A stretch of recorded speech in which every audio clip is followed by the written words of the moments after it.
First up, we have the debut album from Brazen Tongue with Of Crackling Embers, Sorrows Drowned. This is a debut album, both coming from Sweden and Chicago, really being able to display a whole mirage of different kinds of genres, but really focusing on more blackened melodeath, thrash metal, and some other cool metal genres sprinkled in for good measure. There's some great melodic moments that happen here from start to finish. It also gets very nice and heavy at the same time.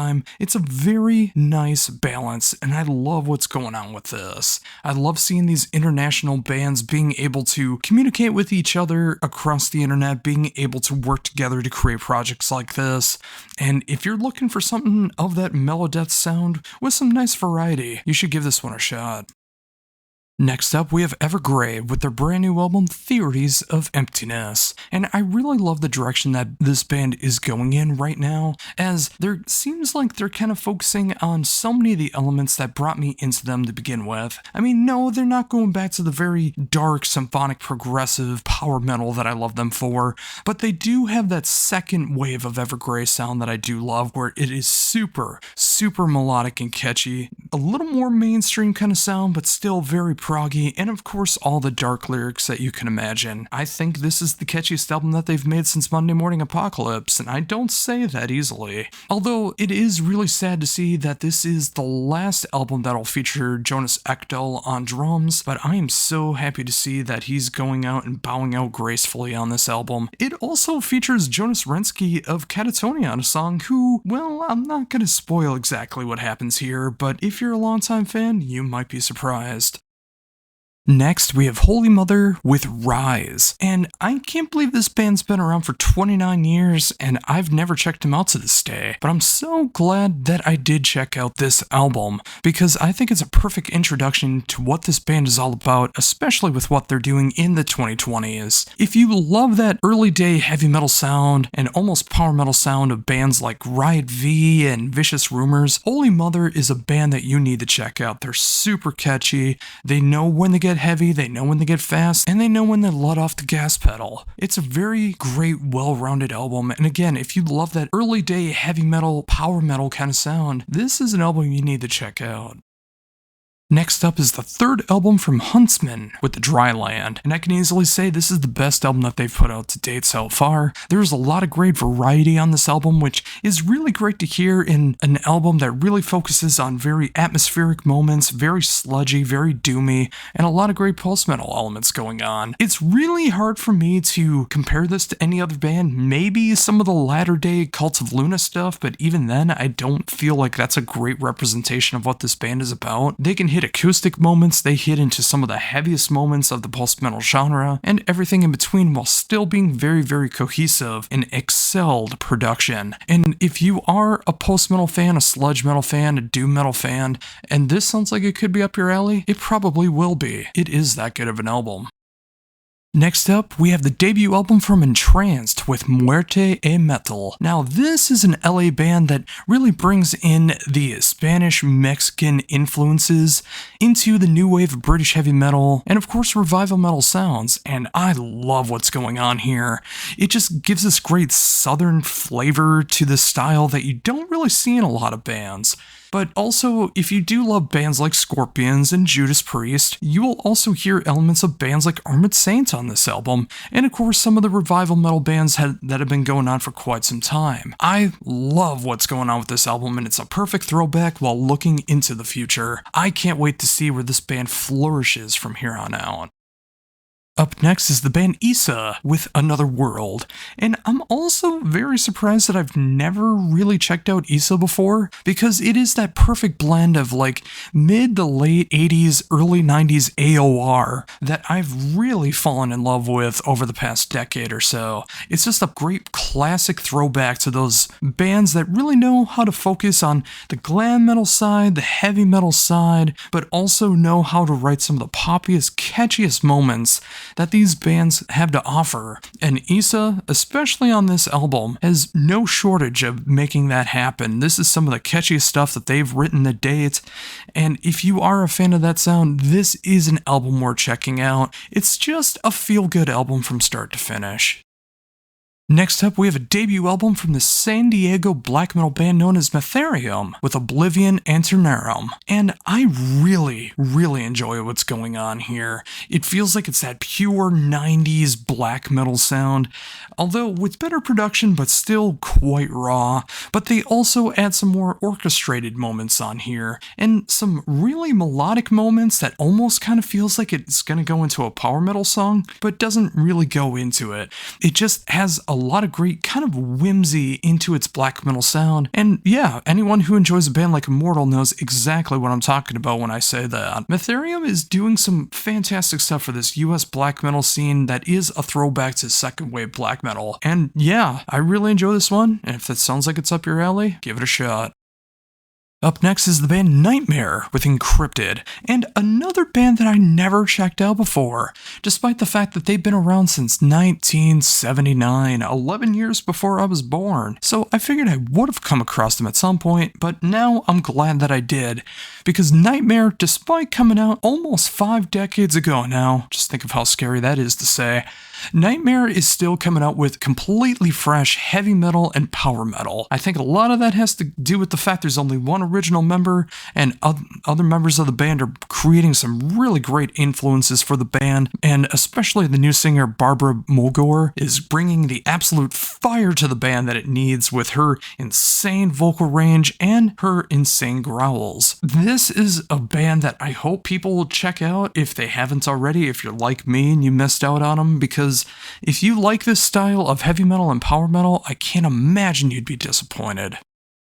And finally, for brand new albums coming out today, I have the debut album from Voidgazer with Dance of the Undesirables. And I don't even know if I can particularly give this band the credit that they deserve with my words, because it is so hard to describe this band. They have progressive metal, they have sludge, they have grindcore. Like, it's a really cool combination of bands like Between the Buried and Me and Rivers of Nile. You'll hear moments of like Neurosis in this as well. You'll also hear moments of like Napalm Death or Exhumed, but they'll occasionally throw in a riff that feels like it was left over from Dokken or Rat. It is such a strange combination, but I could not be more enthralled with this album. It captures my attention from start to finish, and despite hearing it so much, I'm still shocked at the way that it goes from start to finish. And if you are adventurous, you need to give an album like this a shot.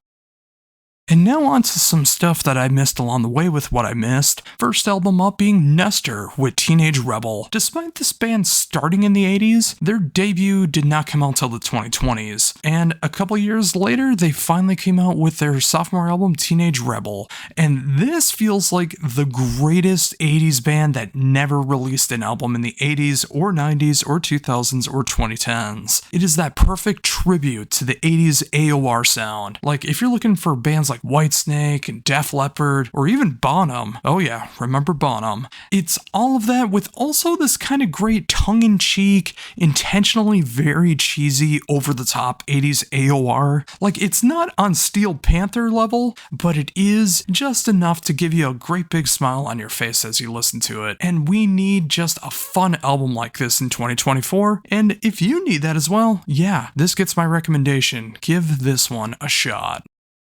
And finally today, we're ending with the fourth album from this UK thrash band known as Shrapnel with In Gravity. And this kind of feels like a watershed moment for the band.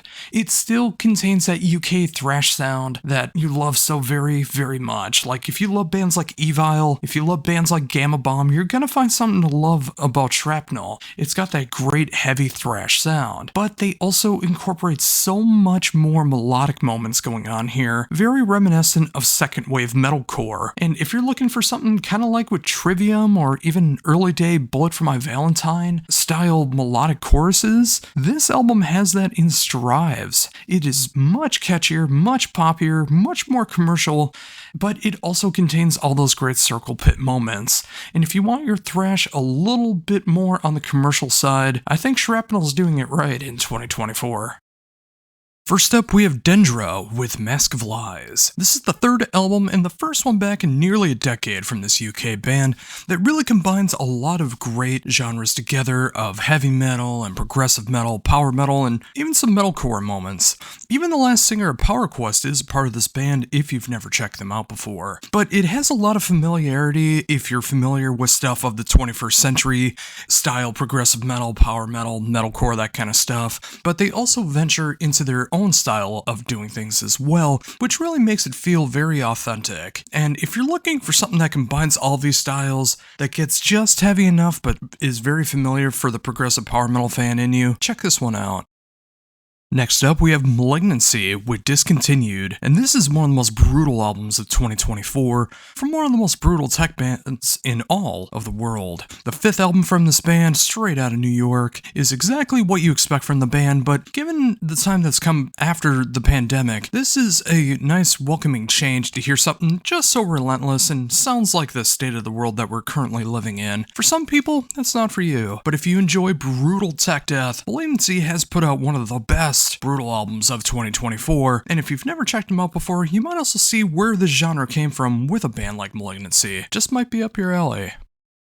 Next, we have Paradise in Flames with Blindness, and this is a Brazilian band that combines the best of symphonic black metal and groove metal combined together, kind of feeling like an unholy mix of Cradle of Filth and mid-90s era Sepultura. It sounds very strange on paper, and even when you listen to it for the first time, it might make you turn your head and try to conceive what's going on, but the more that you listen to it, the more that it starts to make sense. You can combine very orchestrated symphonic black metal and have it groove at the same time. Sounds so strange, but seriously, give this one a shot if this sounds intriguing to you whatsoever.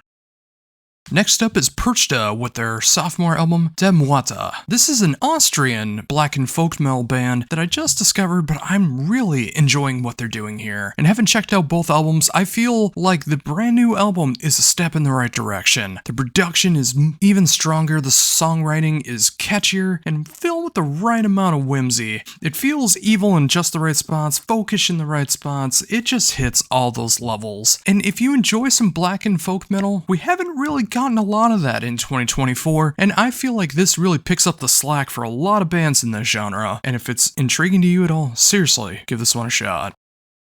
And finally, for brand new stuff out today, is the sophomore album from the Greek progressive power metal band Sunburst with Manifesto. Their debut album came out in 2016, and 8 years later they've finally come back, and they've easily put out the best album that they've done so far. The songs are catchier, they're more bombastic, the production's stronger, the songwriting's tighter. It's got everything that I'm looking for in this style, and it has a great cinematic soundtrack feel between all of it. If you like the likes of Camelot and Nevermore, Symphony X, and Fate's Warning, you're going to find something to really appreciate about Sunburst. It's some of the catchiest progressive power metal you're going to hear in 2024, and it's easily going to be one of my favorite albums of 2024 as well come the end of the year. Just you watch. And now for some albums that I've missed along the way, starting off with the debut album from Born of Ash with From the Dark, They Came. This is a debut album from Phoenix, Arizona, really combining the elements of melodeath, doom metal, and atmospheric death metal, which doesn't really happen that much in 2024, and hopefully with bands like this, that starts to happen more. It combines a lot of elements of bands I love like Kardashev, Wolfheart, and Omnium Gatherum, all mixed together, make it a little more Americanized, and it really just hits this great feeling of the dark, depressing metal that I love so very much, but had so much emotion and natural elements to it all. And if this sounds like this could be for you, I promise you, it is. This is a fantastic debut album. Next up is Dark Affliction with the debut LP, The 5 Stages of Grief. This is a one-man band from Greece that really combines the most dark, evil, depressing feelings of black metal and made a thematic album about, wouldn't you guess it, the 5 stages of grief, which he lists as grief, denial, hate, or as I know it, anger, bargaining, depression, and acceptance. Yeah, this is everything that I'm looking for in this style with a nice little intro to start all of it off. It really combines the sadness and feelings that you had between all 5 stages of grief, and it's great black metal on top of it. It's a little raw, but it really fits so nicely. And if you're looking for some black metal that really has some good feelings behind it, give this one a shot.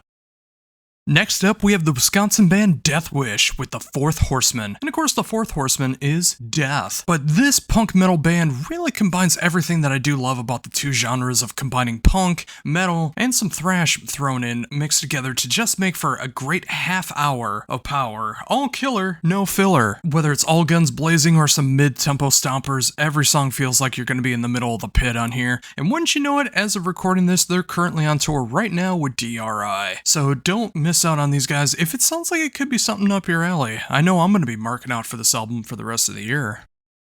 Next up is another debut album from another one-man band known as Grain of Pain with The Moon Lights the Way. This is some Finnish melodic gothic metal mixed in with doom metal, and it has some of Finland's finest doom musicians to be able to perform on this album, with such examples as Juuso of Swallow the Sun playing drums and Lars formerly at Before the Dawn playing bass and clean vocals, and of course some more in the cast along the way. This album is everything that I'm looking for in melodic gothic metal, and mixed in with that great melodic doom metal and a little bit of melodeath in there for good measure. Fantastic production and songwriting. This might be a sleeper album of 2024, but if you give this album a chance, it might end up being one of your favorite albums of 2024 in the genres. Give it a shot.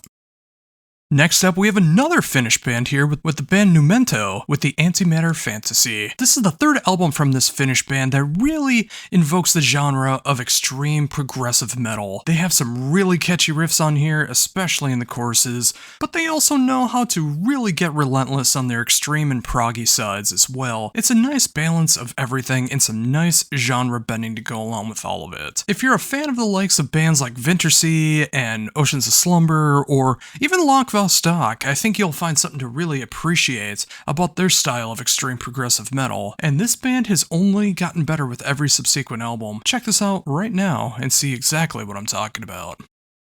And finally, we end things with another one-man band known as Shivered with Existential Mourning. This is the sophomore album from this one-man band from Iran that proves that good music comes from anywhere around the world, and he really knocks it out of the park when it comes to the style of gothic doom metal. And if you're not familiar with that, think of early to mid-era Catatonia, and this fits in perfectly. While a majority of the album is clean vocals, there are some growls that go in here occasionally, but not as often as you might think. But if you're looking for something that's really dark, somber, and really feels like a great state of the world right now in 2024, especially post-pandemic, Existential Mourning pretty much nails it, and this is a fantastic album in the Shivered catalog.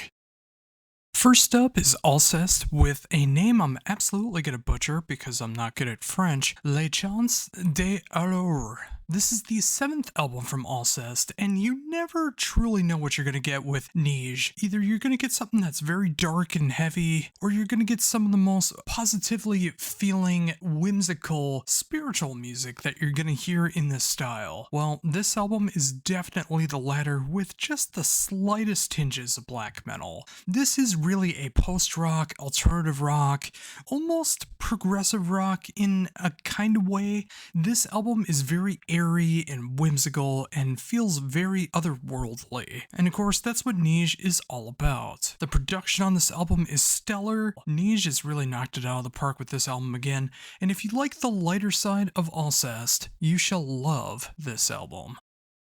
Next up is Ancient Entities with Echoes of Annihilation. This is a Milwaukee band that really focuses in on how to balance technical death metal while still making it listenable for the non-tech death fans out there. They know how to do some fretboard gymnastics, they definitely know how to play across the drum kit, but it's also something that doesn't just go absolutely insane 100% of the time. They know how to write songs. They just know when to show off at the right times, and that's the kind of album I can really be behind. It has a really rich and full production style, yet just raw enough to kind of give it like a mid to late 90s kind of feel behind it. This is a death metal album that really should be up a lot of people's alley, and if you like just the slightest amount of tech death, you shall love Ancient Entities.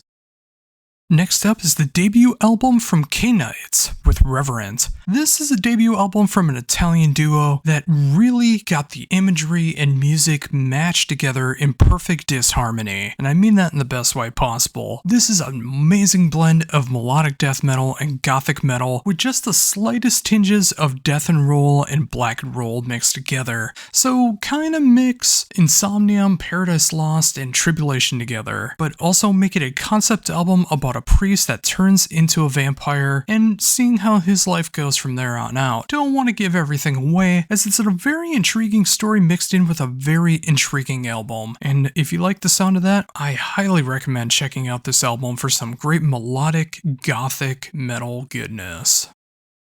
First up, we have Codex Mortis with Tales of Woe. The sophomore album from this band of the Netherlands is a great example of how to do very blackened death metal in 2024. The band is still maintaining what they were able to do on their debut album, but everything's just a little bit better on this album. The production's a tad more polished. The vocals are even more brutal than they were before. The songwriting, everything that goes into this is just a little bit better, and for anyone who enjoys the styles of Behemoth and Nathrak, or even Early Day Benighted, are gonna find something to appreciate about this album. I haven't seen a lot of talk about this, but maybe that'll change with this review. If you like Black and Death, this is an album for you. Next up is the Canadian tech death band Derelict with Versus Entropy. And you would think with Canadian tech death you would know everything that there is to know about the style, right? Wrong. Derelict has only put out a few albums, but each album is really a great masterpiece of the tech death world while still showing off that you don't need to be tech death 100% of the time. Every riff serves a purpose. Every lead sounds so perfect for the song. Everyone in the band absolutely has technicality and musicianship to an absolute T, but they know how to write songs at the same time, and you match that up with fantastic production, and you have one of the standout tech death albums of 2024. Seriously, if you need tech death that is not just pure tech death, give Derelict a chance. Next up is the band Cavane with the Formless Fires, and I gotta say, without question, not only is this their best album today, but I think this is the best black metal album of 2024 so far, and it's gonna be very, very high up in my top 100 albums of 2024. This has everything that I've ever loved about the band, the black metal sound, the melodic black metal sound, but it also combines some of the best black metal compositions I have heard in quite some time. This is a band that everyone needs to jump on board with because this is how you do black metal in this style. It's dark, it's evil, it feels like it takes you around the universe and back, and it has a great production and songwriting style behind it. I can't say enough good stuff about this album. Simply one of the best albums of 2024. Next up is the 6th album from Portrait with The Host. The band's first concept album, taking place in the 17th century, sounds eerily familiar to the world that we live in today. I won't give it all away, but just check it out for yourself. But with all of that said, this is easily the band's best album to date. It has some of the most strongest material that they've written, their best production, it's a full-on concept album, and they start to really embrace the heavy metal, new wave of British heavy metal, and that proto-black metal sound that you love in Merciful Fate and King Diamond. All of that combined together to create the best Portrait album to date. Seriously, if you love that old school sound with that new school vibe, check out The Host by Portrait. Up next is Seven Spires with A Fortress Called Home, and without a doubt, this is the most intense, heavy, brutal album this symphonic metal band has put out to date, and you can tell they laid it all on the line for this album. It really harkens into that symphonic black metal sound, despite the fact that they are a symphonic metal band. Like, you really hear Dimmu Borgir and Cradle of Filth throughout this entire album.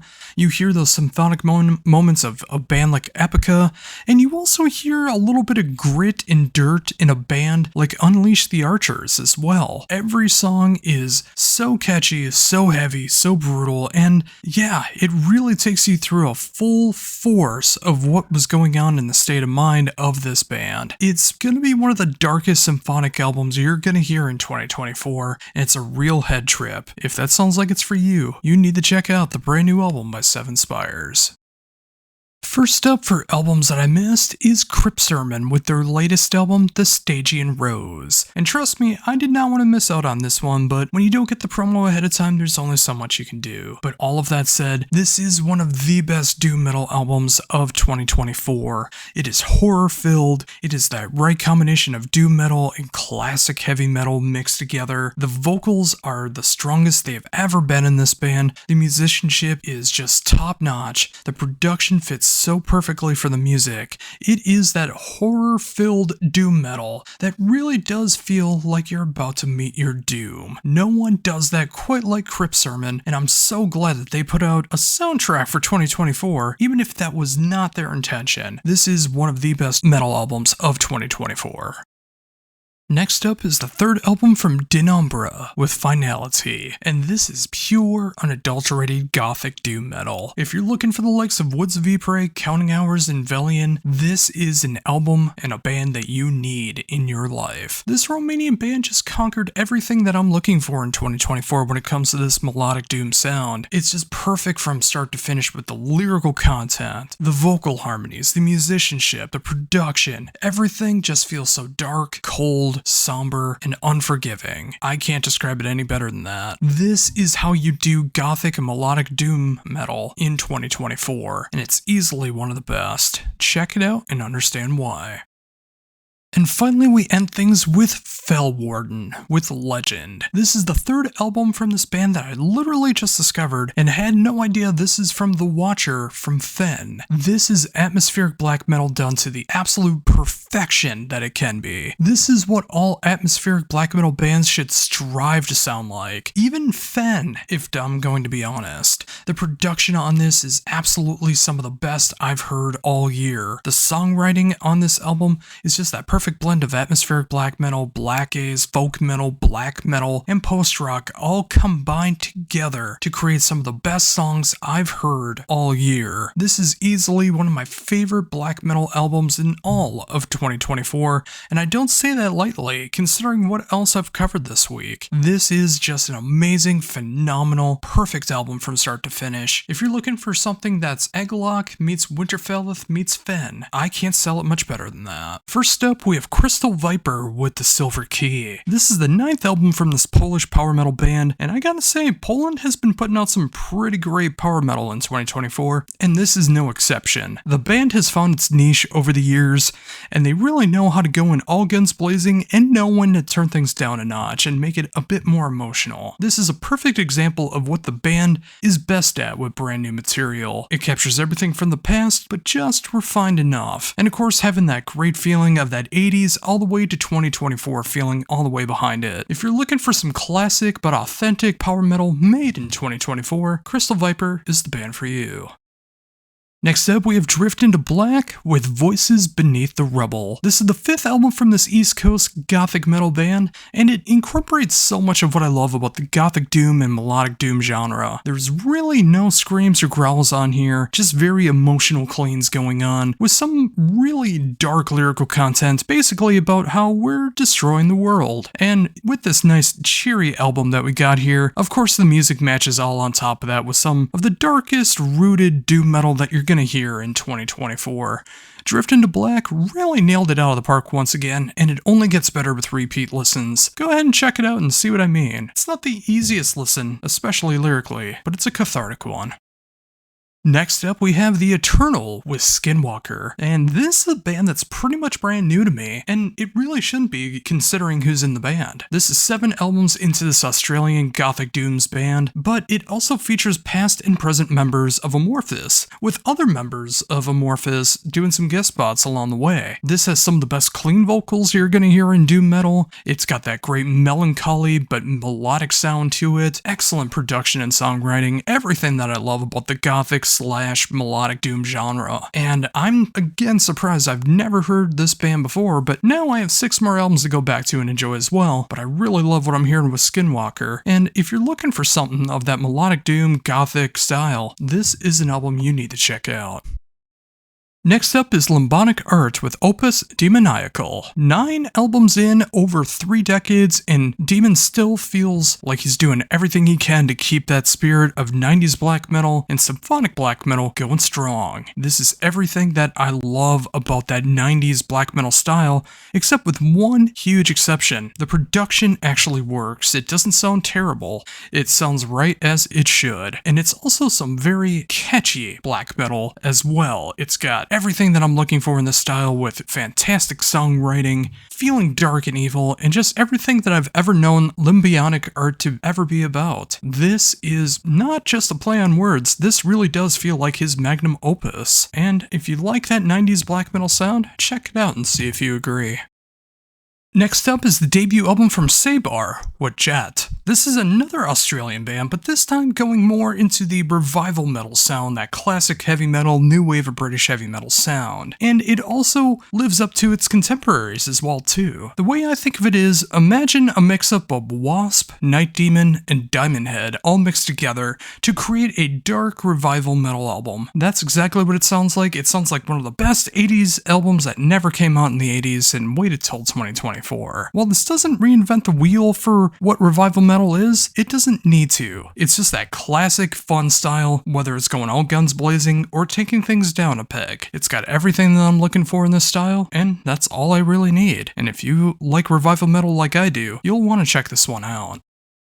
Next up is Shade of Sorrow with Upon the Fields of Grief. This is a debut album from a Finnish musician known as Mika Kinkanen, and this made my jaw drop. This is my kind of melodic death metal with just the right amount of catchy moments that almost feels power metal-esque. Kind of the best way I can describe it is if a Monomarth had balls. Also match that up with some styles of Wolfheart, Insomnium, and Nyctophobia, and you got one of the most memorable melodic death metal albums of 2024. And the fact that Mika does everything on this album from recording to production is just stellar. It may go under the radar, but I'm hoping with a review like this, more people will be turned on to it. I can't wait to see what the sophomore LP is all about, but until then, check out some very dark, very catchy, and perfect melodic death metal from Shade of Sorrow.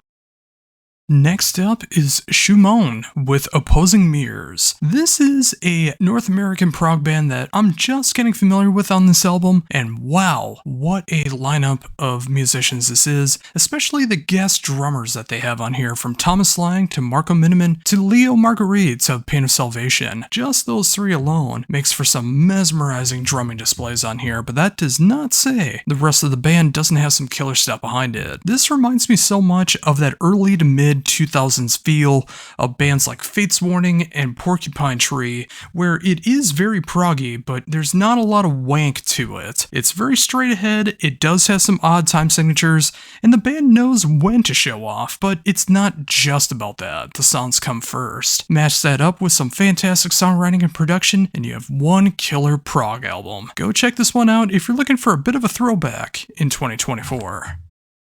And finally, for brand new stuff out today, I had the band Wraith with Fueled by Fire. It's been an incredible year for the black and roll, black and speed metal genres, and Wraith is again no exception to any of that. Another album that doesn't reinvent the wheel, but for something like black and roll and black and speed metal, I wouldn't want them to reinvent the wheel. It has that style, and that's what I love about it. For anyone who enjoys the likes of Midnight or Hellripper or Sadistic Force, this is just all kills, no thrills. All 46 minutes of this is completely solid and just everything that you're looking for in this style. While many people might not be talking about this one, give this one a shot. It really is one of the better albums of the genre in 2024. And now for some stuff I missed along the way, starting off with the band Blazing Eternity with A Certain End of Everything. This comes out 21 years after their sophomore album. The band has come back with this comeback album, making easily the best work of their entire career. This is the perfect blend of melodic death metal, a little bit of black metal into it, but more importantly, more than anything, the gothic metal sound that they created. When they focus on the melodic death and the melodic black moments of this album, it's very harkens harkens back to that early 2000s, late 90s sound of the melodic death metal, melodic black metal sounds. But when they add in the gothic metal moments, that's what seals the deal on this album and makes it one of the best albums of 2024. They know when to go dark and evil, they know when to create some very sorrowful and beautiful melodic moments as well. This has really gone under the radar, and I wish I would have caught on to it sooner. You need to check it out for yourself as well. Seriously, check out Blazing Eternity. Next up is Inherits the Void with Scars of Yesteryear. You know, it only feels like last year when I covered their sophomore album, and wouldn't you know it, it has been a year. Inherits the Void has put out 3 albums over the course of the last 4 years, and each one somehow keeps getting more refined and more polished than the next. This is an excellent blend of melodic black metal, mellow black, and some In Flames influence in there as well, so it has that early day Swedish melodic death metal sound going on as well. Combining all of that combined, you get one of the most unique black metal albums of 2024, and this one-man project just continues to be some of the best in the genre. Everything from the production to the songwriting, everything that you're looking for in this particular style is done here in spades, and Inherits the Void just keeps getting better and better. If you don't believe me, check out Scars of Yesteryear. Up next is Neera with All Is Dust. And when this band came back with their self-titled album just a couple weeks before the pandemic started, everything seemed like it was going in the right direction. But then the pandemic happened, and Neera returned to create their heaviest, darkest album to date. This really does feel like a post-pandemic album because everything that you hear, from the brutal breakdowns to the very emotionally driven lyrics and songwriting composition to moments that almost sound like black metal in this melodic death metal and metalcore band you would never expect, but it fits the music so perfectly because it does feel like we are in the end times, and soon we all will just be dust. But until then, this feels like a really good soundtrack for 2024, even though that might not be the most shining example. It really is a cathartic album for the state of the world that we live in. Give it a listen. And finally, we end things on a very different note with the band The Story So Far with I Want to Disappear. This came out this past Friday. I got the promo for it, which I was very shocked by. And while I do enjoy pop punk, it's not something that I'm very well versed in. But everything that I've ever heard from this band, I've thoroughly enjoyed. And I can say without a shadow of doubt, this is the best work that they've done so far. Whether they're doing some very fast discharge style D-beat, style pop punk, or they're doing some slower emotional stuff going on, it's got everything that I like about these pop punk bands. I can hear Descendants in this, I can hear Bad Religion in this, and of course their own influences. And again, I'm not very well versed in this, but all 28 minutes of this album just goes by so fast, and I love everything I'm hearing. They're not just trying to write radio hooks, they're trying to write an album, which is very commendable in 2024. What other pop punk bands do this in this style? Let's see if they can try to top this one.